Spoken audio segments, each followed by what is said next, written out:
Right now, Graham, appreciate your time. How does that result, performance, and the fact that you've now missed out in the finals sit with you right now? Yeah, look, not great.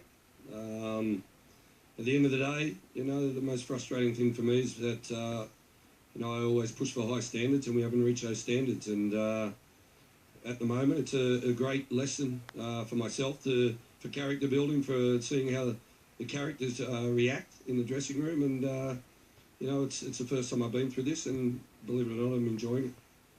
Only a big difference from last year. Obviously, you were runner-up in the grand final. If you had one area that's changed this year from last year, what would it be in terms of the difference?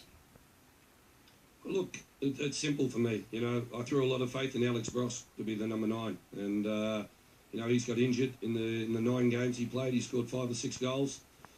Brisbane are no different to what they were last year, but the big difference for them is Jamie McLaren scored 18 goals. And if you look at always in the A-League, in the salary cap system, that if you have a goal scorer and he scores goals, he delivers, you end up in the top 2. And this is the first time in 5 years I haven't experienced the top 2 or a 50 points above 50 points finish. And as I said, it's a learning curve for myself, and it's something that I've got to go through to become a better person, a better coach. And as I said, I'm enjoying it, and I can see clearly now what needs to happen next year. And Graham, you spoke about other teams. Could you give us your tip? Who do you think will win the Premier's Plate? Which is the best team that you guys have played against this year? No, look, all I'm worried about is Tuesday night. The opportunity to create history at Sydney FC. If we can win and get to the last 16 of Asia, would be a wonderful achievement. But also we need the fans and the crowd to stay, show faith, show trust, and make sure that we put in a good performance. Yeah, just back to your previous answer there, Graham, about now what needs to happen. Is that a personnel thing? Is it adjustments to your coaching team or your coaching style, or is it something holistic with the club that needs adjustment? Look, I think that when everything's going well, the cracks get papered over, and I can see clearly now the cracks that have been there, and have been there maybe for quite a long while. And but I know what I'm doing. I know what needs to happen, and I'm more determined than anyone as a Sydney boy to fix this what's going on and move forward. It's been a challenge, as I said, the last 10 weeks, and I look back at last season, and we achieved a lot in the first season, and this year we haven't gone on with it. Great, we'll leave it there. Best of luck on Tuesday night. We're all behind you on that one. Is Adam Peacock still there? Yes, I'm right here. Yeah? Where's the apology? Apology for what?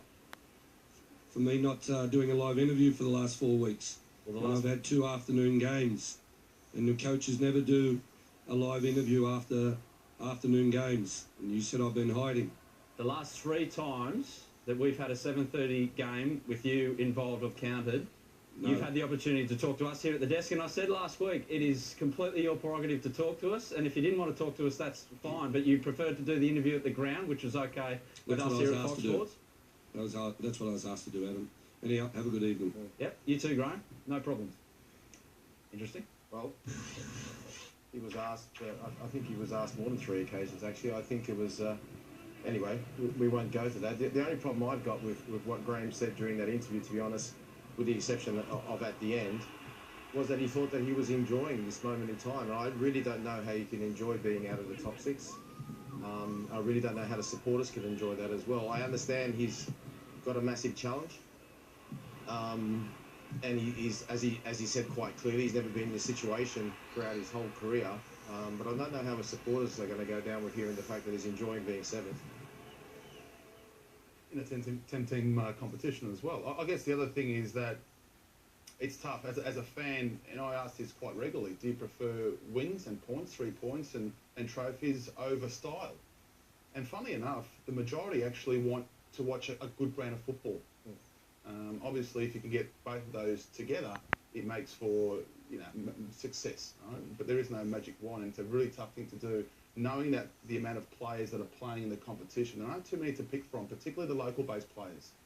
Okay, I'm not protecting him in any way, shape or form. It is a tough gig. We've seen other teams and other coaches go through this where they've done extremely well one year and the second year. I mean, Melbourne Victory won the grand final last year. They're in 6th position right now, one position ahead of Sydney FC. But the big difference is Victory, their playing style is much prettier on the eye. And you can see they were trying to play a certain way. Tonight, watching Sydney, I was sitting there, I was bored. I'm not going to lie. And I've been that way quite often watching Sydney FC this year. And I'm a Sydney FC fan, right? And I want Sydney obviously to do well, but to play well and to win and to win trophies. But like I said, I think that's probably the biggest problem now is that the way they're playing is just not really pretty. You know, fans are walking away saying almost, okay, if you're not going to win, at least just show us something, give us something.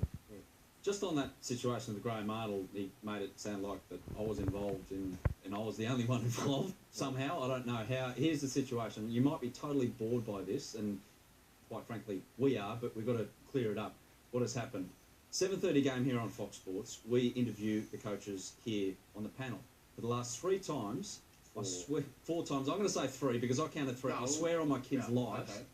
That Grey Martel had the opportunity to talk to us, which is his prerogative. He didn't want to. He wanted to do the interview by the people at the ground. Bozzy, you made mention the fact that he might not want, for some unknown reason, we're not sure why, to talk to us here on the panel, even though after the Australia Day situation where it all blew up about Sydney's tactics, Roon stuck up for him on the highlight show, you stuck up for him on the post-game show as well. I didn't do anything. I was just sitting at home that night enjoying my Australia Day, watching the game. But he brought it up there that, yeah, he wanted an apology.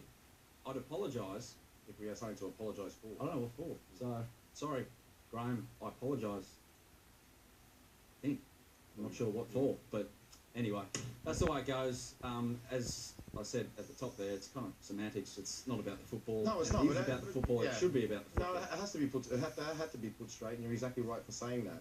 And I think it was wrong of Graham to ask you that because, like you just said, the 4 games in question that we spoke about were all night games. They weren't afternoon games. So he was the one who brought it up, not us. Like I said, for me, it's been a disaster for Sydney this season. They're going to have to regroup. He's going to have, when I say him, I think Graham's going to have a serious think about what he can do with the personnel. With the salary cap competition, obviously you've got to be very, very careful with people having contracts. You know, if you keep them at the club and you don't play them, that comes off your salary cap.